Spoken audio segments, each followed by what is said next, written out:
of Touring the AFC South, where we talk about any and everything going on in the AFC South, from the Jacksonville Jaguars, the Tennessee Titans, the Indianapolis Colts, and the Houston Texans.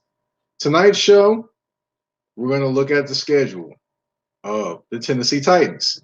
We're going to look and see what's going on with them, what can happen with them this season, and predict their record.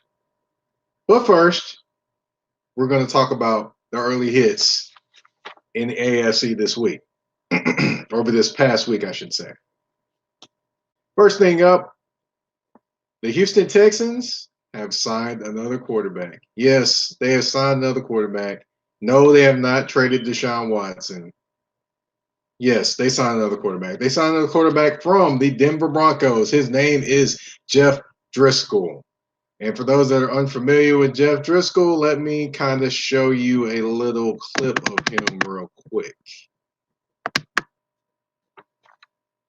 Yeah, it's him, back there, quarterback playing for the Denver Broncos. Threw a nice little pass against the Tampa Bay Bucks. This was last season. And, of course, if you can't see, they were down 23-3 when he was throwing that first touchdown pass. So can we really say it was a significant pass? We don't know. But he threw a touchdown pass. He scored a touchdown. Basically, he padded his he added to his stats. I'll give him that.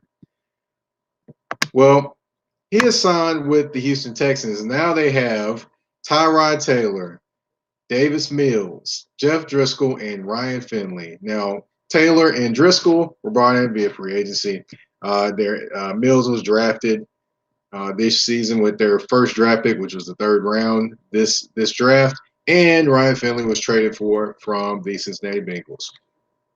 Now, with this signing, of course, they have 5 total quarterbacks now, if you include Deshaun Watson. However, do we really think Deshaun Watson is going to play for the Houston Texans? No. And apparently they don't either, because they're collecting quarterbacks. It wouldn't surprise me if one day they say they sign Josh McCown as a quarterback and a quarterback coach. For those that aren't familiar, the Houston Texans did actually interview Josh McCown, who was a backup quarterback for them last year. They thought about they actually seriously thought about signing him as the head coach.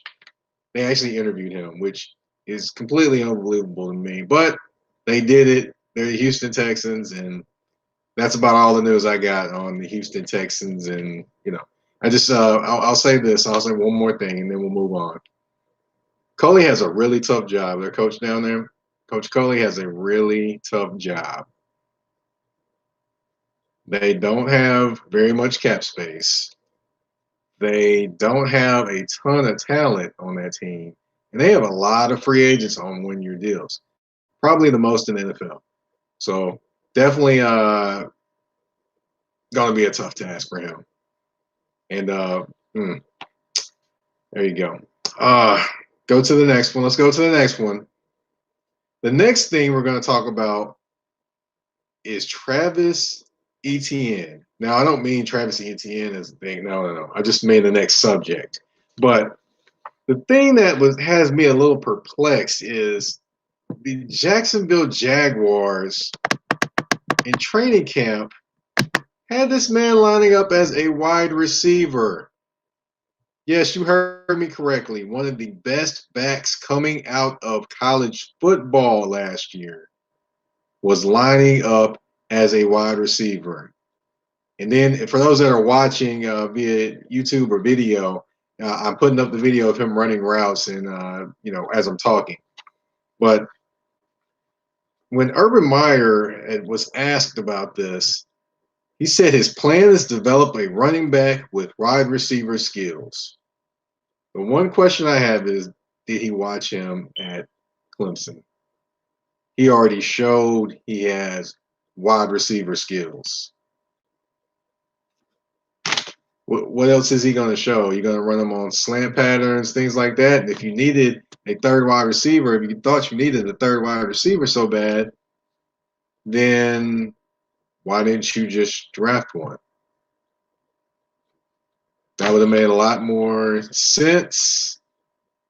But alas, they are trying Travis Etienne. They're running him routes at wide receiver, which I understand a wide receiver, a running back will go out there and, do some things as a wide receiver sometimes, but you run him the whole practice as a wide receiver? I don't know how I feel about that. I'll say this. I feel about that the same way I feel when he got drafted by this team. They already had a rookie running back that went over 1,000 yards. Nobody even expected anything out of. Then you draft him, and you sign Carlos Hyde this offseason. So why are we signing Carlos Hyde again if you're going to have these two?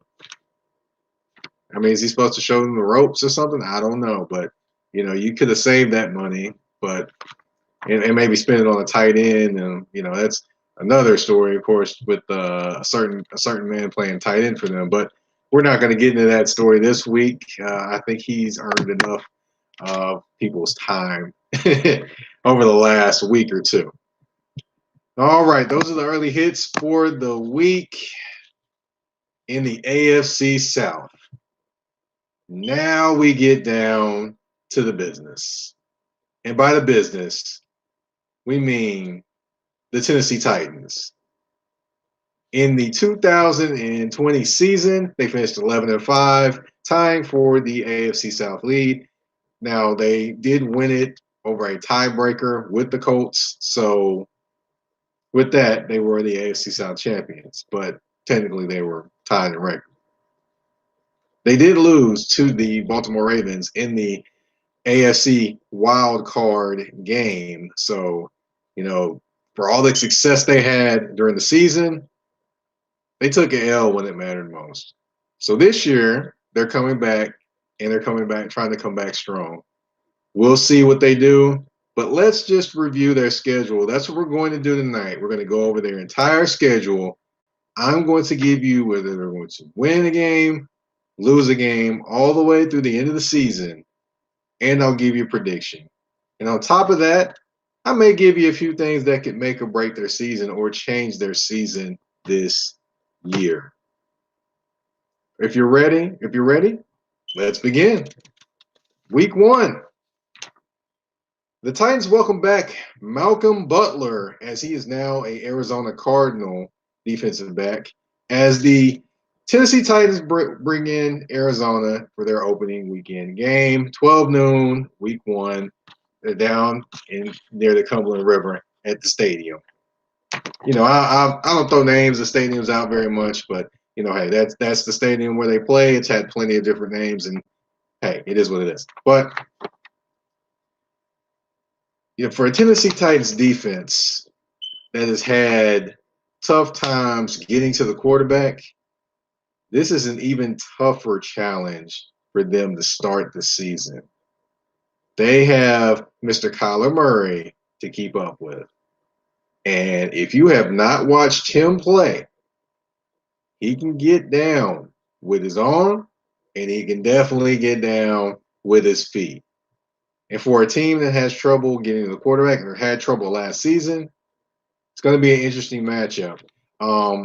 Especially now with the weapons that they added this offseason. You also look at they added James Conner from the Pittsburgh Steelers to play running back for them. They also added another veteran wide receiver in A.J. Green from the Cincinnati Bengals. So now you've got Hopkins and A.J. Green. Still no decision on Larry Fitzgerald as of this moment. So, you could potentially have Green, Hopkins, and Larry Fitzgerald on the team with each other, along with just the talent of Murray. So that would be a huge challenge for the Tennessee Titans. It's going to be interesting to see if they're able to get a pass rush. That'll be a key factor in the game, and not just a pass rush, but a pass rush and one that can actually stick with Kyler Murray. They can do that. They can disrupt this game. That new secondary will get a test. However, what I do think will happen is the Titans will shorten that game with the running game, with Derrick Henry being back there bruising and pounding on the Arizona defense, and it will limit the game, put the Arizona Cardinals in the position to have to win the game on Kyler Murray's arm. I'd like to say it would be a win for him, but unfortunately, I don't think it'll be a win for Kyler Murray. I think the Tennessee Titans win that first game. They start the season 1-0. And of course, everyone's happy. The defense plays a little better, so people are going to be talking about their defense. Bud Dupree and Danico Autry, and just the different additions that they have. So there we go. First game, we're 1-0 out the box. In comes Seattle, and another athletic quarterback, another great dual threat quarterback, another quarterback that is one of the best. Well, I wouldn't say Kyler Murray is the best in the league, but I would say that Russell Wilson is up there with the best quarterbacks in the league, if not the best quarterback. I know some will argue that, but hey, I put him up there. It is what it is. You can add me on Twitter at MikePatton82 if you disagree. It is what it is. But I know one thing. The Tennessee Titans will have their hands full with him. Then you have all their wide receivers, a plethora of wide receivers. Now, the biggest thing for them will be the running game. If the running game gets going again, then Russell Wilson is going to have a little bit more time, and the play action game will be nice. I'm thinking the running game is going to get going again. I'm thinking the Seattle Seahawks are going to get back to the running the football, the playing nasty defense, and they're going to get with Derrick Henry, I think, this game. Derrick Henry will still get his yards, but he's going to have a lot of attempts to do it. Ryan Tannehill make some things happen in the passing game. However, I just don't think they make enough things happen, and the Seattle Seahawks win that game. Titans are now 1-1. Next game up, the Indianapolis Colts. Now, this year, the Colts they faced the Colts a little bit earlier this year. So, with that being said, that means Carson Wentz will still be getting acclimated to playing in Indianapolis, which means definitely be getting used to playing against some of the weapons, with some of the weapons that he has, like a T.Y. Hilton or Michael Pittman Jr. Of course, he's got his running game as well, but, that'll be an interesting game. I don't think he'll be all the way in sync just yet. I could be wrong, of course, but I think the Titans take advantage of him that game. I think he makes a couple mistakes playing hero ball, and the Tennessee Titans at home beat the Indianapolis Colts, go to 2-1. Up next, Jets. We're not going to go into all the things of the Jets, but they have a young quarterback. They have a new head coach.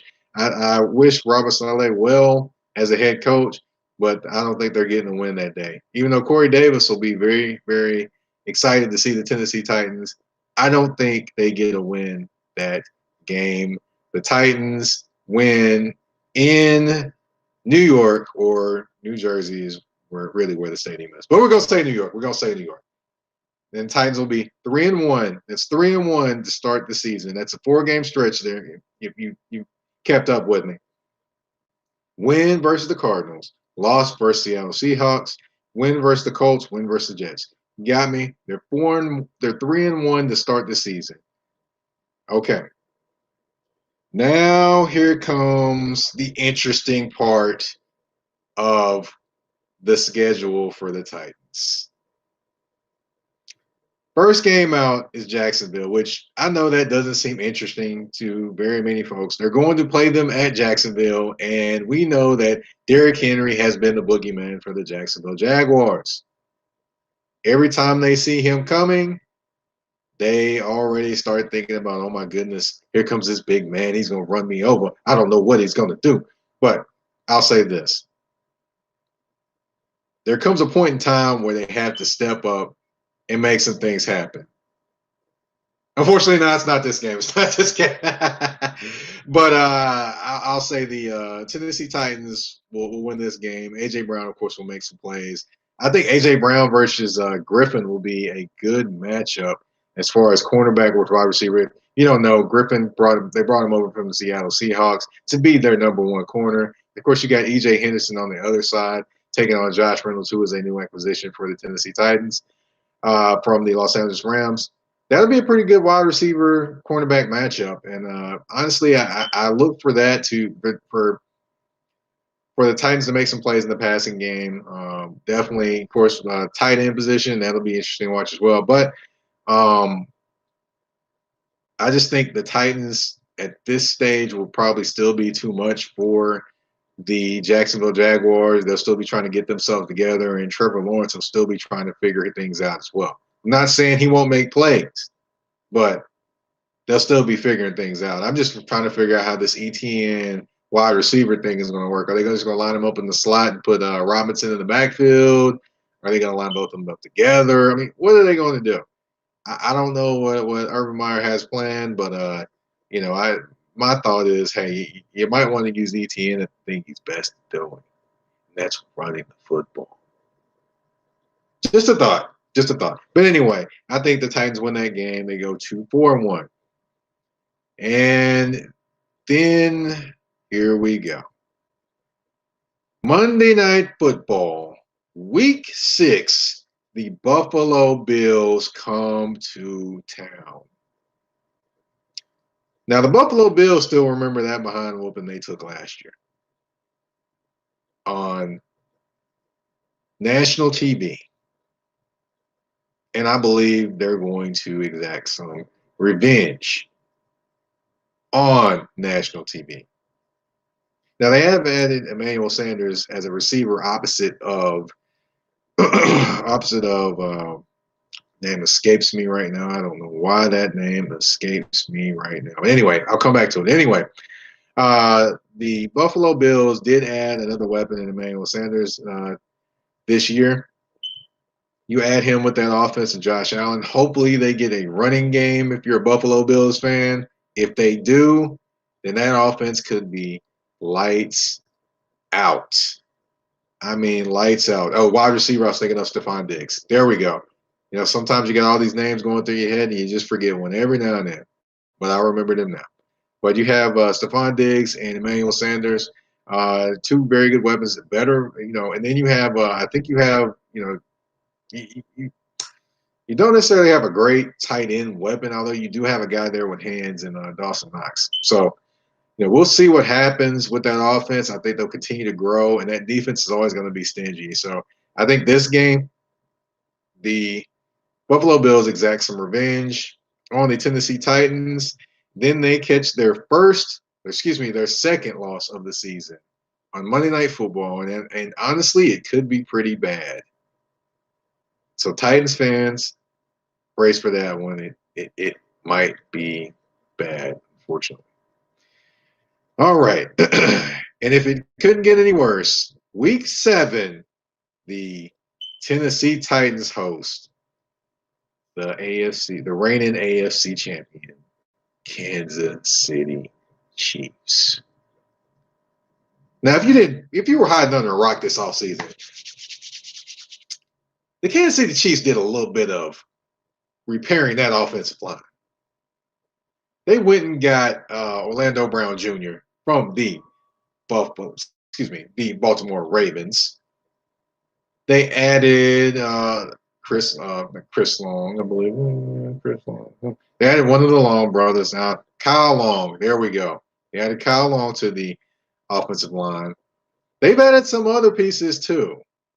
I mean, honestly, if you look at this offensive line, it is way better talent-wise than it was last year. They let Eric Fisher go too. He actually tore his ACL. Tore his Achilles in the playoffs last season and is actually playing for the Colts now. But I digress. We come back to the Kansas City Chiefs. For a team that was very explosive offensively, to add better offensive linemen to protect Patrick Mahomes, good luck with that one, Titans. Good luck with that one. The only hope is that maybe Mahomes has an off day, maybe the offense isn't clicking, or maybe Bud Dupree just goes crazy and is unblockable that game. Now, if that happens, I think they have a great chance. But Kansas City Chiefs are beatable. However, I'm not sure the Titans can make that happen that early in the season as they're still trying to figure out things defensively, potentially. The Kansas City Chiefs come in and they hand the Titans their second straight loss at home. That puts the Titans at, let's see, 4-3. Then here comes the return matchup against the Colts. By this time, it's week 8. Carson Wentz should be kind of rounding into some kind of shape, or, kind of getting his game together. And I think that's when the Titans will get got. The Titans will make things happen.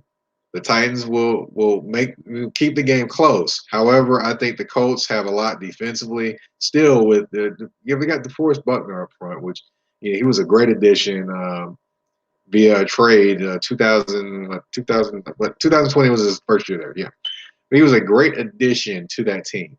So with that addition, he's still going to be in there making plays, and he takes up blockers, which is huge for their linebacker core and is huge for their secondary, which, of course, can make plays and not have to worry about, quarterback setting his feet and being able to do whatever he wants back there. So I think Carson Wentz gets a little bit more comfortable in Frank Reich's offense and being under him again, and the Colts find a way to win, and that drops the Titans to 4-4. Now, at this point, Titans are 4-4 and doesn't look too good for them. A lot of fans will probably be hitting the panic button, and a lot of fans will be ready to probably run either Mike Vrabel or blaming Ryan Tannehill or talk about the defense. Anything will be on the table because they will be talking about how bad the Titans are at this point. And that would be 3 straight losses. But I'm sorry, Titans fans. It may get worse. In week 9, the Tennessee Titans take on the Los Angeles Rams in a Sunday night football game out in LA. Now, the Los Angeles Rams still have 2 of the best defensive players in all of football. That would be defensive lineman Aaron Donald, and that would be defensive back Jalen Ramsey. Those 2 guys alone can cause fits. So imagine you're giving attention to them, and you have to worry about other people, like maybe a Leonard Floyd coming off the edge. Now, the Rams did have their share of losses defensively. But offensively, they definitely got better at the quarterback position. They got rid of Jared Goff. They brought in Matthew Stafford. And now they've got a guy with a cannon as an arm that they really probably don't have to worry about quite as much, give or take a few hiccups he has. Now, I'm not saying he's an MVP candidate or he's the most outstanding player or outstanding quarterback in the NFL. But if you take out Goff and you put Stafford in there, you definitely upgraded at the position. They do have a lot of weapons offensively still. And honestly, Cam Akers is still back there as a running back, and he started feeling himself a little bit in the playoffs. So with that being said, I don't think the Titans have enough offensively to keep up with a Donald and Ramsey-led defense. However, I will say the loss of the Rams defensive coordinator may be key for them too. But Stokely left their defensive coordinator to be the head coach of the Los Angeles Chargers. But I will say that, I don't think the Titans will have enough that game. That will drop the Titans. That will be 4 losses in a row. At this point, the town is at a fever pitch, and the season is in the balance. And plenty are like, they're not going to the playoffs. They don't have a chance. But, yes, the Saints come marching in. And at this point, we don't know what the Saints will be. Will they go with Taysom Hill, the quarterback, who Sean Payton loves, or will they go with Jameis Winston? Honestly, Jameis Winston had LASIK, so he might be all right at quarterback. So he might be able to see things better and not throw up a 30-30 season. We're not talking about the documentary. We're talking about 30 interceptions and 30 touchdown passes. Yeah, look it up. He did it. But we'll see what happens. On week 10, I think the Titans get healthy. The Saints aren't going to be the same Saints they were with Drew Brees. I think the running game of the Saints, Alvin Kamara, could give some issues there because they do move him around a lot. However, I think the Titans get healthy, finally get off the snide, and win a ball game. And that would put them at week 10. That would put them at, I believe, 5-5. So week 11, the Houston Texans come calling. And for those that don't know, Derrick Henry loves when they come to see him as well. Between the Jacksonville Jaguars and the Houston Texans, I don't know who got it worse playing against him. So when it comes to that, you'll have Derrick Henry doing his thing, of course. You'll have the passing game make things happen, and the defense will make things happen as well. The Titans should not lose this game. They should not lose to Houston this year. No, they shouldn't. Got to win the games you're supposed to win, and this is one of them. The Titans will win, not the Texans. That'll be 2 wins in a row. Then they head to New England for Week 12. I think the New England Patriots, they spend a lot of money.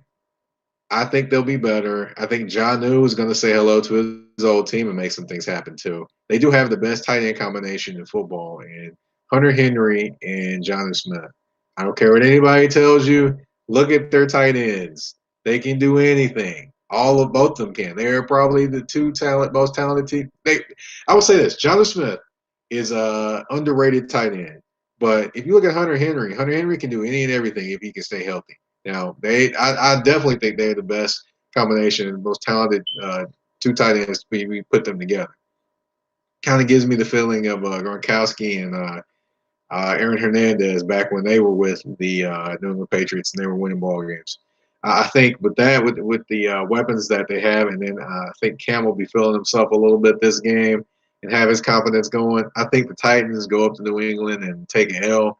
Now they won a game up there, and then a playoff game they didn't show up. That was back in the day. But I don't think the Titans win this game. Good thing is it probably won't be quite as cold for them this game. I'm not for sure. In Week 12, it might be getting a little nippy up there, but it's not going to matter. The Titans are going to lose this game, and they will be losing going into the bye week. Now, the bye week comes Week 13, which that's a good thing for the Titans because of those nicks and bruises and things like that. Guys you lost maybe earlier in the season could potentially be back off of IR or just back healthy in general. So that bye week couldn't have come at a better time. And for the Titans, at this point, they're going to need a good stretch to finish the season. When they come out of that bye week, of course, the first team they have, Jacksonville at home. They should win that game. I think the Jacksonville Jaguars will be better, but I do not think they will be enough to win. They will be good enough to win that game. And next game, we have Pittsburgh Steelers. They will go to Pittsburgh, the Titans will. Now, at that point in the season, Week 15, the Titans and the Pittsburgh Steelers will know who they are. For Pittsburgh, I would say they want to get back to the smash mouth offense. They drafted Najee Harris. They did not draft him to split him out and run routes. They drafted him to run the football, to replace James Conner, and to make things happen. And he is the man to do so. And honestly, you never know. He could be a dark horse for Rookie of the Year. Yeah, I said it. He could be a dark horse for Rookie of the Year. Everybody wants to give it to the quarterback. No.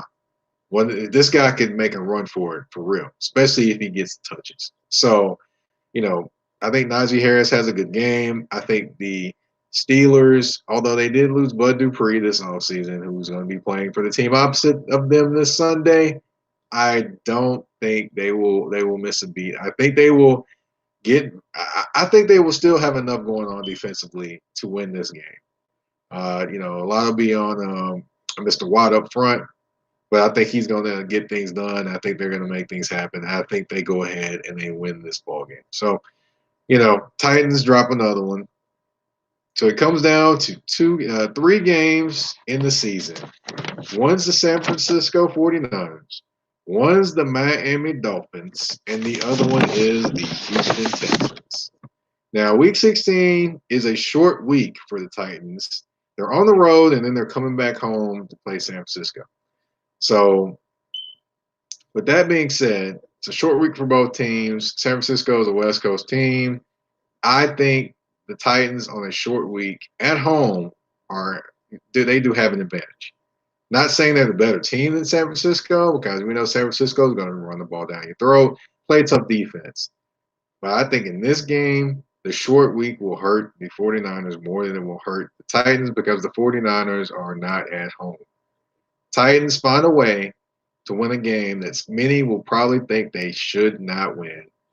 That goes ahead and propels them into the next game, week 17, Miami Dolphins. They play them here in Nashville. And even though Tua may be better, even though their offense may be better, even though they came close to making the playoffs, I still just don't buy the Dolphins winning a game here in Nashville, especially when it's crunch time for the Titans. I think the amount of the defense will be as good as they're going to be at that time, and I think they'll be pretty good. I think that the offense will be running the football. Of course, it'll be cold at that point in time, or should be at least, but you never know with the Tennessee weather. It could be cold one day and hot the next, or cold one day and hot the next hour.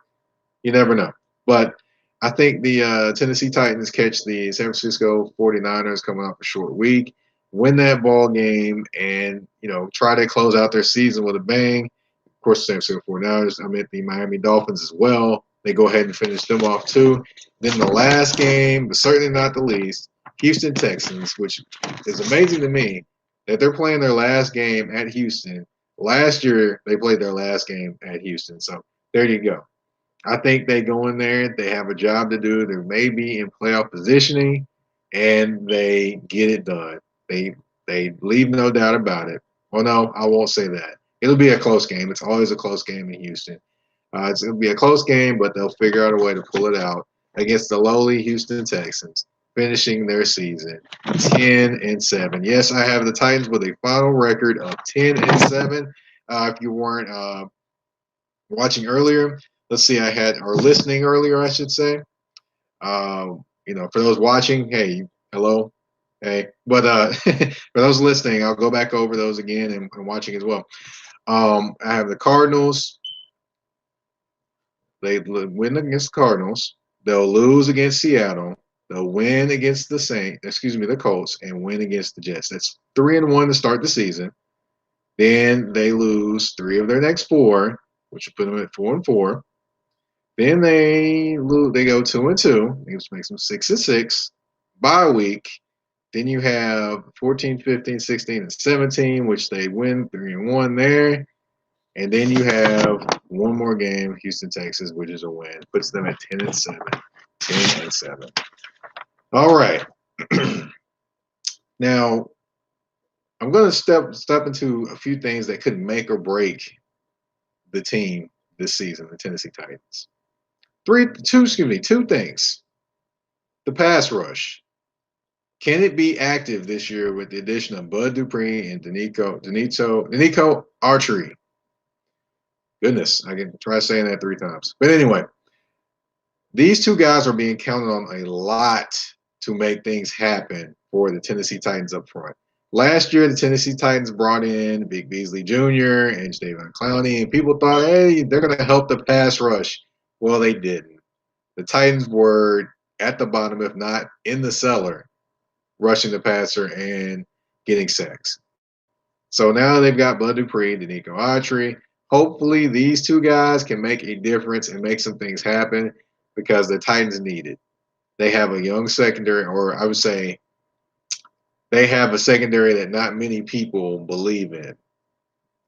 If you look at the season last year with Kevin Byard and some of the other pieces that they have that are still there, you would understand why. It just didn't look really like they were in sync back there. And some are thinking they'll probably see the same thing. So, the pass rush will be huge. It will be huge for the Tennessee Titans, and we will see if that's a difference maker for them and if that make or breaks their season. Because honestly, if they have a better pass rush, they may be better than 10-7. Just think about it.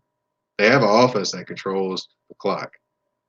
If they have a defense that keeps giving them the ball and teams have to keep tackling Derrick Henry over and over and over and over again, then yeah, you can beat teams into submission pretty much with that type of defense that turns the ball, that gets the offense the ball more. So let's see. And another huge thing, which offensively, which I didn't touch on very much, in the breakdown of the season is, can the Titans find a third wide receiver?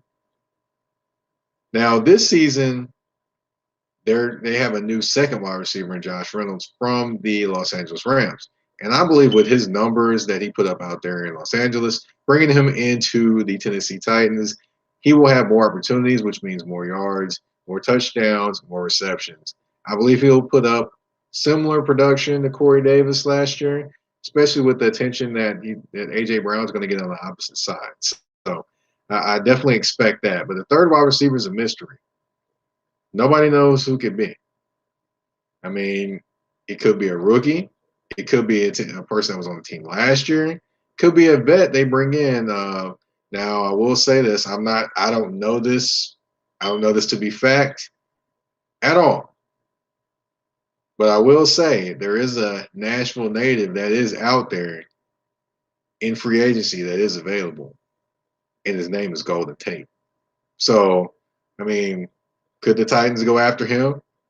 Could he not be on the team? I mean, that's just a suggestion, just something that's thrown out. I don't have any sources that say he's been in contact with the team at all.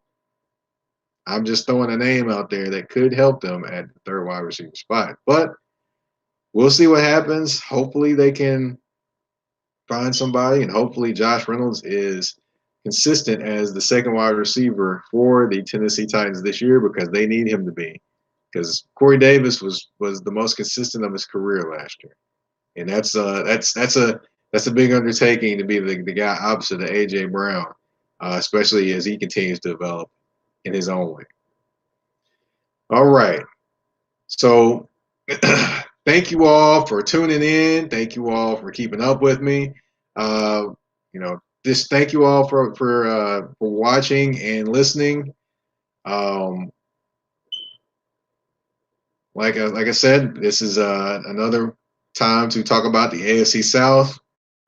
We'll be doing this again next week. If you want to catch up with me on social media, you can find me on Twitter at Mike Patton82. That's Mike Patton82. I'll be having a few more things come out as well. And I just thank you for tuning in. If you want to catch up with me, again, Twitter at Mike Patton82. You all have a great one, and I'm out. Peace.